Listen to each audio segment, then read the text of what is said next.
Jeste li se ikada zapitali koliko se novca zapravo potroši svaki put kad zrakoplov poleti? Mnogi vjeruju da je najveći trošak isključivo gorivo, ali istina je da se iza svakog leta krije beskonačan popis skrivenih troškova koje većina ljudi uopće ne poznaje. Visoko obučeni piloti, stalno održavanje, hrana za stotine putnika, milijunska osiguranja, aerodromske pristojbe, zemaljsko osoblje, amortizacija samog zrakoplova. Popis ide u nedogled.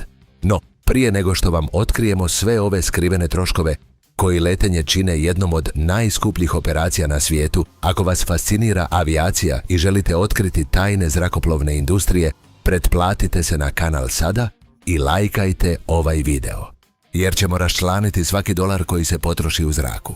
A sada krenimo. Gorivo, najvidljiviji trošak. Počnimo s najočitijim, ali i najznačajnijim troškom, zrakoplovnim gorivom. Boeing 737, jedan od najkorištenijih komercijalnih zrakoplova na svijetu, troši otprilike 2500 litara goriva po satu leta. Čini li vam se to kao velika količina? Pa, pričekajte dok čujete ovo. Boeing 777, značajno veći i s većim interkontinentalnim doletom, može sagorjeti između 6 i 7000 litara po satu neprekidnog leta.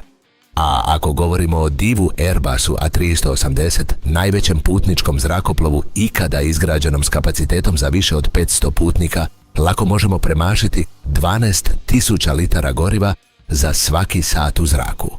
Da to stavimo u razumljiviju perspektivu, to je više goriva nego što bi prosječan automobil potrošio u više od 2 pune godine normalne svakodnevne upotrebe. Zamislite da punite svoj spremnik benzina svaki dan tijekom 2 godine. To je ono što A380 sagori u samo 1 satu.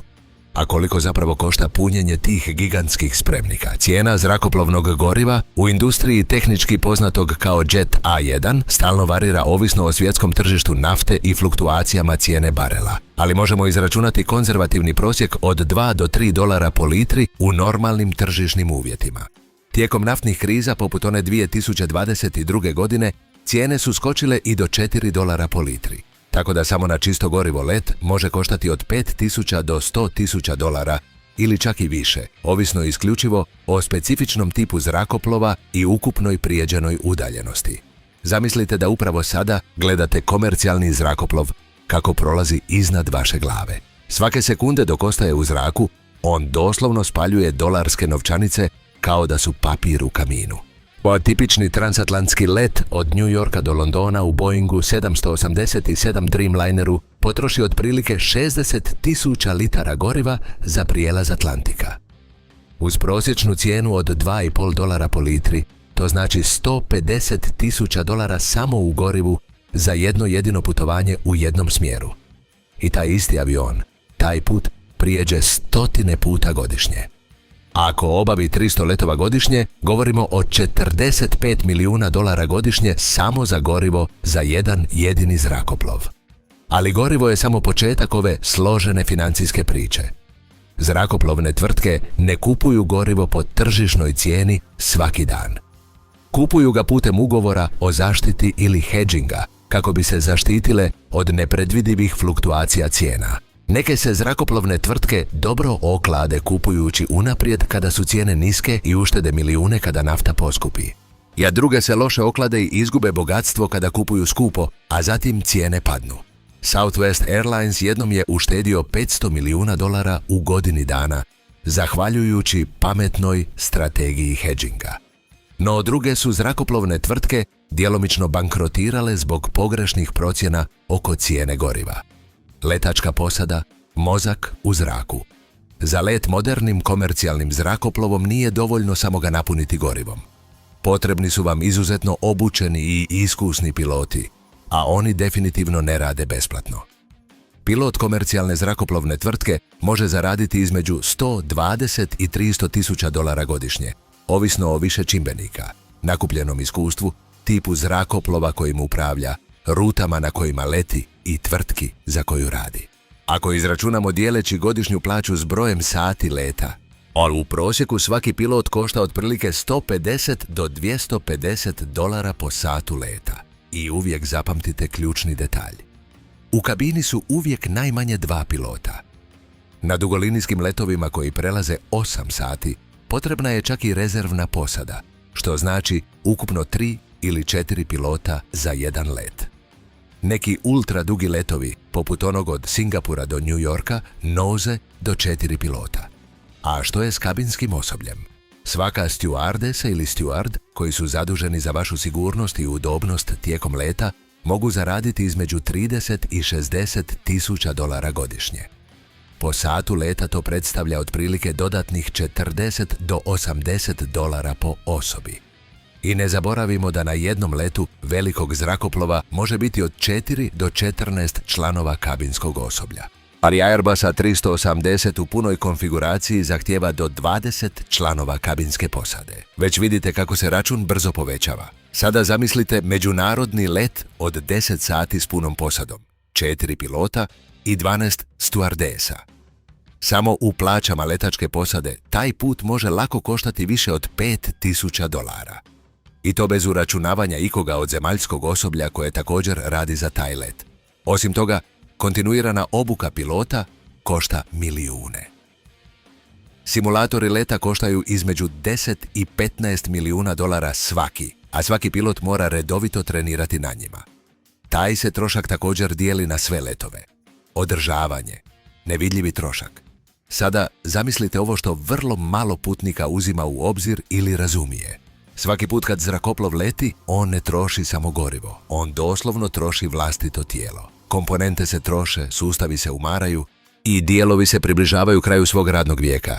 Zrakoplovi imaju izuzetno stroge programe održavanja međunarodno poznate u industriji kao pregledi A, B, C i D. Pregled A je najčešći i najosnovniji. Provodi se svakih 500 do 800 sati leta, otprilike svaka 2 mjeseca za tipični komercijalni zrakoplov. Može koštati između 50 i 100 tisuća dolara i uključuje vizualne preglede, provjeru sustava i zamjenu manjih komponenti. Pregledbe se obavlja svakih 2000 sati leta ili otprilike svakih 6 mjeseci. Košta između 200 i 500 tisuća dolara. Ovdje se sustavi dublje pregledavaju, provjeravaju se strukturne komponente i provode se opsežna funkcionalna ispitivanja. Pregled C je značajno intenzivniji. Provodi se otprilike svakih 18 mjeseci ili svakih 6000 sati leta.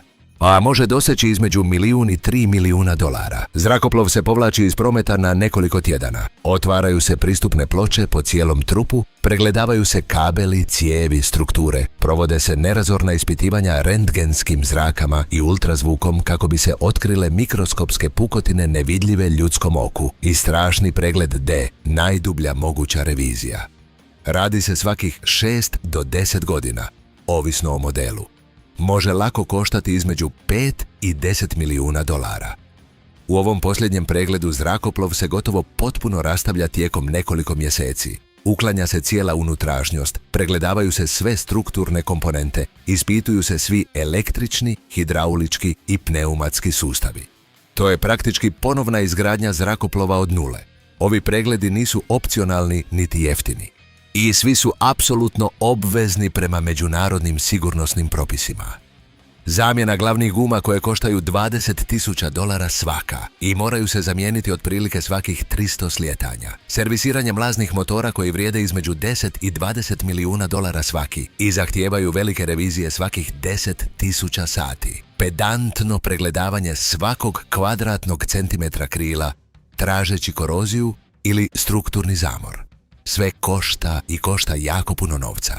Prema prosjeku koji je izračunala industrija, svaki sat leta dodaje između 500 i 1000 dolara u buduće nakupljene troškove održavanja koje će na kraju trebati platiti. To je kao da zrakoplov dok leti nakuplja nevidljivi dug održavanja koji će prije ili kasnije trebati podmiriti. A ako zrakoplov pokaže nepredviđeni kvar tijekom leta ili na zemlji, poput neispravnog senzora ili malog curenja hidrauličkog ulja, trošak može skočiti u roku od nekoliko minuta. Cijeli zamjenski motor za Boeing 777 košta otprilike 20 milijuna dolara, a PU jedinica pomoćnog napajanja košta 5 milijuna. Kompletno podvozje može koštati 3 milijuna dolara. Osim toga, Mnoge zrakoplovne tvrtke imaju ugovore sa specijaliziranim certificiranim vanjskim radionicama za održavanje koje naplaćuju sat rada po premium cijenama koje lako mogu premašiti $200 po satu za svakog certificiranog tehničara. I ne radi samo jedan tehničar. Na velikoj reviziji tipa C ili D može istovremeno raditi stotine specijaliziranih tehničara tjednima ili cijelim mjesecima. Zamislite 50 tehničara koji rade 8 sati dnevno tijekom mjesec dana. To je 80.000 radnih sati po $200 po satu. I $16 milijuna samo u radnoj snazi. Trošak osoblja za održavanje na zemlji također se zbraja s ukupnim operativnim troškom. Mehaničari trupa, certificirani inspektori kvalitete, specijalizirani elektroničari, stručnjaci za motore, inženjeri pouzdanosti. Svi ovi visoko obučeni stručnjaci značajno pridonose svakodnevnom operativnom trošku održavanja zračne flote. Catering skuplji nego što zamišljate. Sjećate li se onog pladnja s hranom koji vam poslužuju na letovima? Iako nije uvijek osobito ukusan, zrakoplovnoj tvrtki definitivno nije jeftin. Svaki pojedinačni obrok može koštati zrakoplovnu tvrtku između $5 i $15 po putniku, ovisno isključivo o kvaliteti, klasi usluge i udaljenosti leta.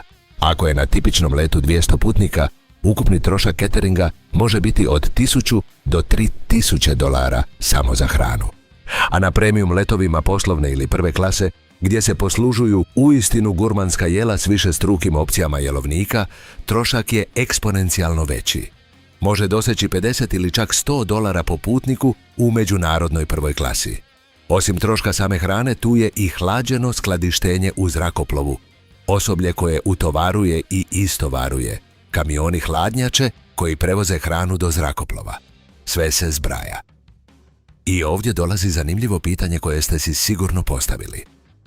Jeste li primijetili da vam u mnogim niskobudžetnim zrakoplovnim tvrtkama ne daju čak ni besplatnu flaširanu vodu? To također ima vrlo jasno ekonomsko objašnjenje. Ultraniskobudžetne zrakoplovne tvrtke poput Spirita u SAD-u, Ryanaira u Europi ili Volarisa u Latinskoj Americi rade s potpuno drugačijom komercijalnom filozofijom. Potrošiti apsolutni minimum na svaki let. Peša, kako to točno postižu? Pa režu apsolutno sve što mogu bez kršenja sigurnosnih propisa. Ne daju besplatnu hranu, čak ni čašu vode u mnogim slučajevima. Apsolutno sve se prodaje zasebno. Grickalice, alkoholna i bezalkoholna pića, čak i odabir specifičnog sjedala. Također naplaćuju gotovo sve što se može zamisliti. Od ručne prtljage do ispisa karte za ukrcaj u zračnoj luci, ako ste to zaboravili učiniti kod kuće. Tako uspijevaju ponuditi osnovne karte za 30, 20 ili čak $10 na specifičnim rutama.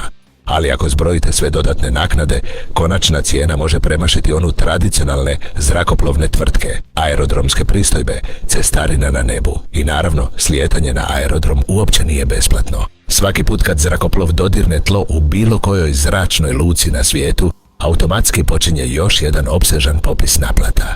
Jer naplaćuje im se slijetanje na pistu, parkiranje na platformi satima, čak i korištenje teleskopskog mosta koji povezuje zrakoplov izravno s terminalom. Ili prijevoz putnika autobusima ako most nije dostupan. A što mislite tko još naplaćuje svoje usluge? Da, točno, kontrola zračnog prometa koja pedantno vodi zrakoplov od trenutka kada se približi zračnom prostoru dok se potpuno ne zaustavi na svom dodijeljenom položaju. Sve se to zbraja i definitivno nije malo. Međunarodni let može lako platiti između $2,000 i $8,000 aerodromskih pristojbi, ovisno o zračnoj luci i veličini zrakoplova. Najskuplje zračne luke na svijetu, poput londonskog Heathrowa, tokijske Narite ili singapurskog Changija, naplaćuju značajno veće pristojbe.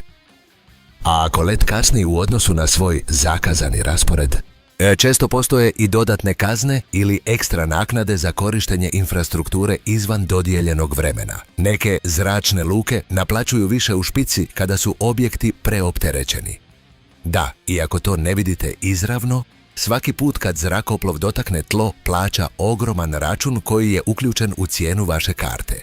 Osim toga, tu su i naknade za usluge handlinga, osoblje na stajanci, utovari, istovar prtljage, čišćenje zrakoplova, opskrba pitkom vodom, pražnjenje toaleta. Sve se naplaćuje zasebno. Osiguranja, zaštita milijuna. Osigurati komercijalni zrakoplov uopće nije jeftino. Zrakoplovna osiguranja ne pokrivaju samo katastrofalne nesreće, već pokrivaju i manja oštećenja, krađe, mehaničke kvarove i svu masovnu građansku odgovornost u slučaju da nešto pođe po zlu. Da vam damo jasnu sliku o trošku, osiguranje modernog Boeinga 737 može koštati između 200 i 500 tisuća dolara godišnje, ovisno o više čimbenika. Sada zamislite koliko letova taj specifični zrakoplov obavi godišnje. Komercijalni zrakoplov može obaviti između 1000 i 3000 letova godišnje.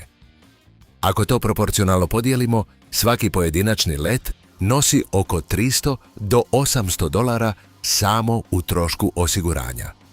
I to bez uračunavanja dodatnih posebnih osiguranja ako zrakoplov leti u geopolitički komplicirane zone ili regije s većim rizikom od sukoba, gdje posebna osiguranja mogu koštati još puno više.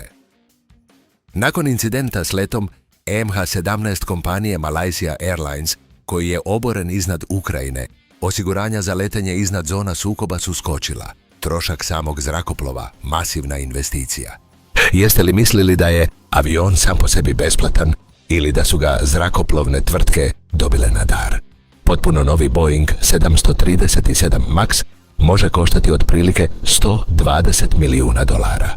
Boeing 777-300ER može lako premašiti 350 milijuna dolara. Airbus A380, najveći komercijalni zrakoplov na svijetu, može premašiti 450 milijuna dolara po komadu. Zrakoplovne tvrtke moraju u potpunosti povratiti tu masivnu investiciju u otprilike 20 do 25 godina neprekidnog rada. Za svaki let koji obavi troši se mali, ali značajan dio ukupne vrijednosti zrakoplova, što može lako dodati $1000 više operativnom trošku svakog pojedinačnog leta. Osim toga, ako ga je zrakoplovna tvrtka nabavila putem bankovnog financiranja umjesto izravne kupnje, treba dodati financijske kamate i mjesečne rate leasinga. Jer mnoge zrakoplovne tvrtke ne kupuju avione, već ih unajmljuju od specijaliziranih tvrtki za zrakoplovni leasing, plaćajući milijune mjesečno. Ostali skriveni operativni troškovi. Ali čekajte, ima još troškova koje nismo spomenuli. Zemaljsko osoblje koje otprema let, agenti na check-inu, osoblje na vratima za ukrcaj, koordinatori operacija. Svi oni primaju plaće koje se dijele na letove tog dana. Računalni sustavi za rezervacije i upravljanje letovima koštaju milijune godišnje u licencama i održavanju. Programi vjernosti gdje sakupljate milje također imaju stvarni trošak za zrakoplovnu tvrtku. Svaka dodijeljena milja ima vrijednost koju na kraju moraju platiti kada je iskoristite. Zrakoplovne tvrtke troše milijune na marketing i oglašavanje kako bi popunile svoje letove. Taj se trošak također raspoređuje. Uniforme posade i stalna obuka za korisničku podršku i sigurnost. Hoteli u kojima posade borave između letova. Vladine pristojbe i porezi na zrakoplovstvo koji variraju od zemlje do zemlje. Troškovi emisija ugljika u Europi gdje zrakoplovne tvrtke moraju platiti za zagađenje. Pitka voda koja se puni u zrakoplov, gorivo za zemaljske generatore, led za pića. Svaki detalj ima povezani trošak koji netko mora platiti. Dakle, koliko zapravo ukupno košta letjeti zrakoplovom? Ako zbrojimo apsolutno sve, gorivo, plaće posade, planirano održavanje, hranu i piće, aerodromske pristojbe, višestruka osiguranja, amortizaciju zrakoplova i sve skrivene operativne troškove, prosječni komercijalni let na kratkoj udaljenosti u Boeingu 737 može koštati između 20 i 40 tisuća dolara po smjeru. A let na srednjoj udaljenosti u Boeingu 787 može doseći 60 do 100 tisuća dolara, a međunarodni let na dugoj udaljenosti u Airbusu A380 ili Boeingu 777 može lako premašiti $200.000 ili čak mnogo više. I to bez uračunavanja kašnjenja koja stvaraju dodatne troškove, lošeg vremena koje prisiljava na veću potrošnju goriva, otkazivanja kojima se gubi novac ili neočekivanih mehaničkih problema. Kada zrakoplov kasni 1 sat, to može koštati zrakoplovnu tvrtku između $10 i $20.000 dodatno u uzalud potrošenom gorivu, naknadama putnicima, premještajima i gubitku slotova za slijetanje. Zato, sljedeći put kad se popnete u zrakoplov i pomislite u sebi kako je cijena karte visoka, sjetite se ove ključne informacije. Letenje je remek dijelo zrakoplovnog inženjerstva, vojne logistike i složene ekonomije. Gdje doslovno svaka minuta koju zrakoplov provede u zraku košta zrakoplovnu tvrtku jako puno novca. I zahvaljujući isključivo nevjerojatnoj operativnoj učinkovitosti i žestokoj konkurenciji između zrakoplovnih tvrtki diljem svijeta, ipak možete prijeći pola planeta plaćajući puno manje nego što zapravo košta izvođenje tog leta. Zrakoplovne tvrtke pune avione kako bi rasporedile ove masivne troškove na stotine putnika. Ako let košta $100.000 i nosi 300 putnika, trebaju naplatiti barem $333 po sjedalu samo kako bi pokrili troškove. Sve iznad toga je dobit, koja je obično vrlo mala. Većina zrakoplovnih tvrtki posluje s maržama dobiti od samo 2 do 5%. Ako vas je ovo otkriće o skrivenim troškovima avijacije iznenadilo i želite nastaviti otkrivati tajne iza zrakoplovne industrije, i pretplatite se na kanal sada i lajkajte ovaj video. Ostavite mi u komentarima koji vas je od ovih troškova najviše iznenadio ili jeste li ikada mislili da je letenje jeftinije. Vidimo se u sljedećem videu gdje ćemo nastaviti istraživati fascinantan svijet komercijalne avijacije.